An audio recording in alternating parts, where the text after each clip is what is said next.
Yes, we are live now. Welcome to our YouTube channel.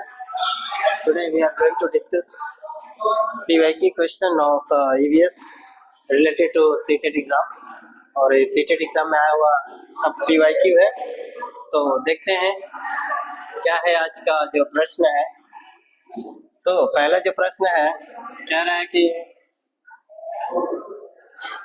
विद्यालय में mid day meal के समय कौन सा सबसे प्रासंगिक है, माने सबसे उपयोगी कौन सा है। तो देखते हैं ऑप्शन क्या कह रहा है। यह शिक्षण अधिगम के बहुत ही मूल्यवान समय को बर्बाद करता है। ठीक है, तो बर्बाद करता है ये गलत वर्ड है। शिक्षण अधिगम के साथ इसका कोई लेना देना नहीं है, बिल्कुल लेना देना है, ये भी निगेटिव है। यह ईवीएस शिक्षण अधिगम के लिए एक अच्छा शिक्षण अधिगम का अवसर है, तो अवसर प्रदान कर रहा है, तो ये अच्छी बात हो सकती है। आगे देखते हैं। यह उन बच्चों के लिए है जो विद्यालय में खाली पेट आते हैं, यानी कि जो खाली पेट आते हैं केवल उन्हीं के लिए है क्या, मिड डे मील तो नहीं। ये बिल्कुल क्या करता है कि ये अवसर भी देता है। ठीक है, इससे बच्चे क्या होते हैं, पढ़ाई के साथ साथ अपना अधिगम के लिए भी प्रेरित होते हैं। तो सबसे बेस्ट इसका जो आंसर है वो क्या होगा, ऑप्शन नंबर 3। चलिए अगला प्रश्न क्या रहा है। अगला प्रश्न है पर्यावरण अध्ययन के लिए। ठीक है, पर्यावरण अध्ययन के संदर्भ में बोझ के बिना सीखना क्या बताता है, यानी कि इसको हम कहते हैं education without burden. Education without burden, education without burden. ठीक है, तो ये कह रहा है कि ईवीएस पाठ्यक्रम को आधा कम करने की जरूरत है। तो आधा कम करेंगे तो क्या हो जाएगा, इससे बच्चा कम सीखेगा। ठीक है, क्लियर आ रहा है। स्कूल बैग का वजन कम करने के लिए। तीसरा कह रहा है कि ईवीएस पाठ्य पुस्तकों में अध्यायों की कम संख्या। कह रहा है कि अबोध का भार कम करने की जरूरत है, यानी कि जो कम सीखने वाले बच्चे हैं, जिनका आईक्यू लेवल कम है, उनके बारे में कह रहा है। तो नहीं, ये एजुकेशन विदाउट बर्डन इसका जो लक्ष्य है ये एनसीएफ के द्वारा प्रोवाइड किया गया था, और आधा कम करने की जरूरत नहीं है, ये ऑप्शन ही कट जाएगा। और देखेंगे ईवीएस पाठ्य पुस्तकों में अध्याय की संख्या कम करने से, अध्याय की संख्या कम करने से बच्चा सीख नहीं पाएगा। अबोध का बात, अबोध जो बालक है उसका भार कम करने की जरूरत है तो नहीं। भार जो स्कूल का बैग है उसको कम करने की बात कही गई है, और इससे बच्चा क्या होगा, बच्चे का जो मानसिक स्थिति है वो सही रहेगी, और बच्चा बहुत तेजी से सीखने का प्रयास करेगा। चलिए अगला जो प्रश्न है, प्रश्न 63 कह रहा है कि जूम कर लें। कह रहा है कि ईवीएस कक्षा में समूह में सीखने का क्या उद्देश्य है। अच्छा, उद्देश्य बताना है, क्या उद्देश्य होना चाहिए। तो छात्रों को आसानी से प्रतिबंधित करना और उनके वर्कलोड को कम करना। लड़के और लड़कियां अलग अलग सीख सकते हैं, तो जब अलग अलग सीख सकते हैं तो ये तो सामूहिक या समावेशी शिक्षा का कहीं ना कहीं विरोध कर रहा है। कम और उच्च प्रदर्शन करने वाले छात्रों को अलग करना और उपचारात्मक शिक्षण देना। ठीक है, नेक्स्ट देखते हैं। सहयोग के मूल्यों को लागू करने और एक साथ काम करने के लिए प्रत्येक बच्चे को सक्रिय रूप से भाग लेने और सीखना। तो एक साथ काम करना ये पॉजिटिव वर्ड होता है, और सक्रिय रूप से काम करना ये भी क्या होता है, पॉजिटिव वर्ड है। देखिए, जब बच्चे एक साथ किसी काम को करते हैं तो ज्यादा एंगेज हो जाते हैं, और जब ज्यादा बच्चे एंगेज होंगे तो ज्यादा सीखने का प्रयास करेंगे। चलिए अगला जो इसका जो करेक्ट आंसर होगा 63 का 4 ऑप्शन। अगला प्रश्न कह रहा है कि बाला का पूरा नाम क्या है। ठीक है, तो बाला का पूरा नाम क्या है, बिल्डिंग एज लर्निंग एड्स होता है। ठीक है, क्या होता है, building as learning aids. Aids मतलब क्या होता है? एड मतलब सहायक सामग्री। क्या होता है? सहायक सामग्री। तो बिल्डिंग के रूप में सहायक अधिगम ही क्या होता है? बाला का फुल फॉर्म है। तो इसका जो करेक्ट आंसर होगा क्या होगा? Option number 4। अगला प्रश्न क्या रहा है? अगला है कि वैकल्पिक ढांचे का क्या अर्थ होता है? वैकल्पिक ढांचे का क्या अर्थ होता है? तो ऑप्शन दिया है, सभी विचार जो दृढ़ता से बच्चों द्वारा अर्जित किए जाते हैं, सभी विचार, ठीक है। विभिन्न भौतिक घटनाओं का पाठ्य पुस्तक स्पष्टीकरण, ये भी सही लग रहा है। विचार जो अवधारणाओं के औपचारिक रूप से स्वीकृति स्पष्टीकरण से अलग है, ठीक है। अगला देखते हैं, वर्तमान में वैज्ञानिकों और सामाजिक वैज्ञानिकों द्वारा आयोजित विचार। तो जो 65 है, ये जो वैकल्पिक ढांचा, ठीक है, वैकल्पिक ढांचा का जो अर्थ है, पहली बात कि इसको दिया कौन था? तो इसको देने वाले थे, वैकल्पिक ढांचा का जो प्रयोग किया था उनका नाम है ट्रिवर साहब, या ड्राइवर भी कहते हैं। प्लस और क्या है, और एक व्यक्ति थे इसले, क्या नाम है उनका? इसले। इन व्यक्तियों ने क्या किया था? वैकल्पिक ढांचे का प्रयोग किया था। और ये कब दिए थे? तो 1978 में। कब दिए थे? 1978 में। और इसका अर्थ क्या होता है कि विचार जो अवधारणाओं के औपचारिक रूप से स्वीकृति स्पष्टीकरण से अलग है। चलिए अगला प्रश्न है, महिलाएं पुरुषों की तुलना में कमजोर है। कल के क्वेश्चन में भी ये प्रश्न आया हुआ था कि सभी व्यक्ति क्या है? अपने आप में ही विशिष्ट है, कोई व्यक्ति किसी से कम नहीं है। तो ये जो स्टेटमेंट है कहीं ना कहीं रूढ़िवादिता को दर्शा रहा है। तो देखिए ये क्या है? अंधविश्वास है क्या? वैज्ञानिक तथ्य है क्या? या मिथक झूठ बातें हैं? या रूढ़िबद्ध अवधारणा है? तो ये महिलाएं जो है पुरुषों की तुलना में कमजोर है, या बालक अधिक सीखते हैं, बालिकाएं कम सीखती हैं, ये कहीं ना कहीं क्या करता है? रूढ़िवादिता को क्या करता है? प्रदर्शित करता है। इसका जो करेक्ट आंसर होगा क्या हो जाएगा? Option number 4।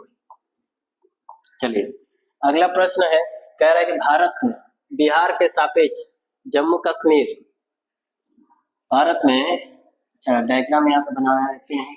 भारत ये हो गया हमारा, ठीक है, ये भारत है और ये हमारा सिक्किम वाला राज्य है और ये पूर्वोत्तर भारत है, ठीक है।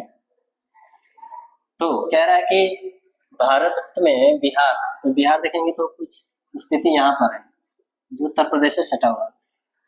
बिहार के सापेक्ष जम्मू कश्मीर, तो जम्मू कश्मीर ये क्या हो जाएगा? ऊपर हो जाएगा। तो अगर यहाँ से देखेंगे तो क्या हो जाएगा? उत्तर पूर्व, ठीक है। कश्मीर और गोवा, तो गोवा कहाँ है? सबसे नीचे है, महाराष्ट्र के ऊपर।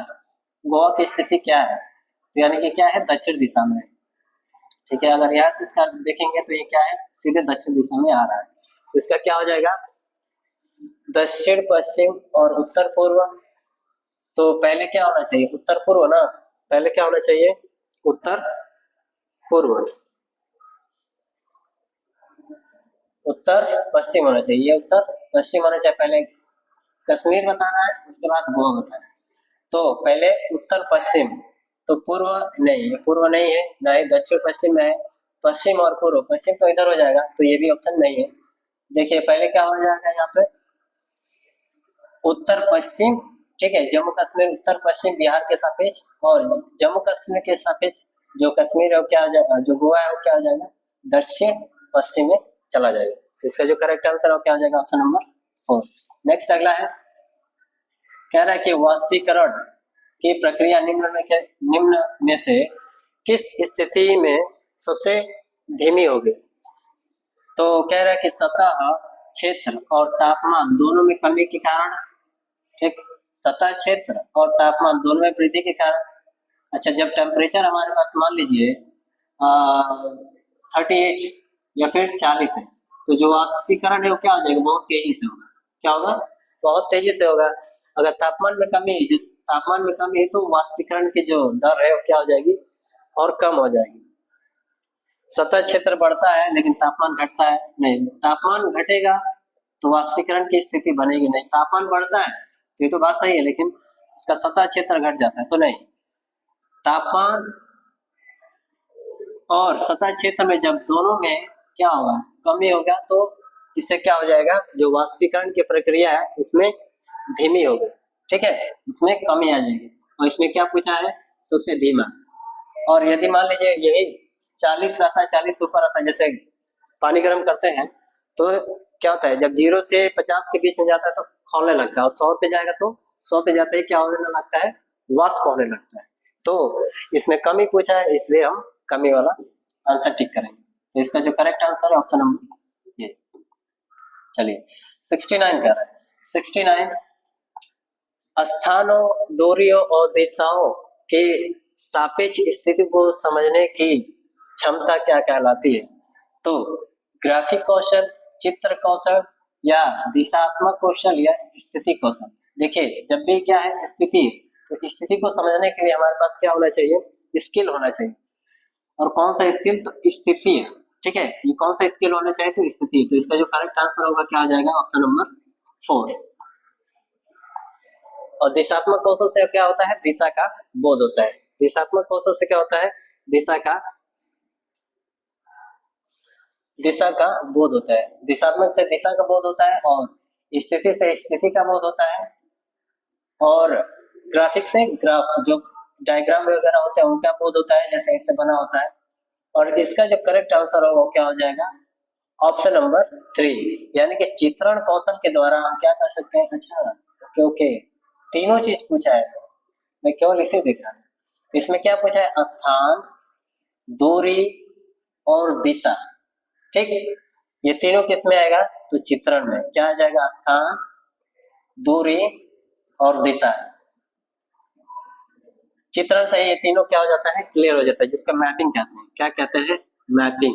ठीक है, मैपिंग कहते हैं। चलिए इसका करेक्ट आंसर क्या होगा, ऑप्शन नंबर 3। 70 कह रहा है कि 70 क्या कह रहा है, किस राष्ट्रीय पाठ्यचर्या फ्रेमवर्क एनसीएफ में प्राथमिक स्तर पर एक एकीकृत पाठ्यचर्या क्षेत्र के रूप में पढ़ाए जाने के लिए पर्यावरण अध्ययन की सिफारिश की थी।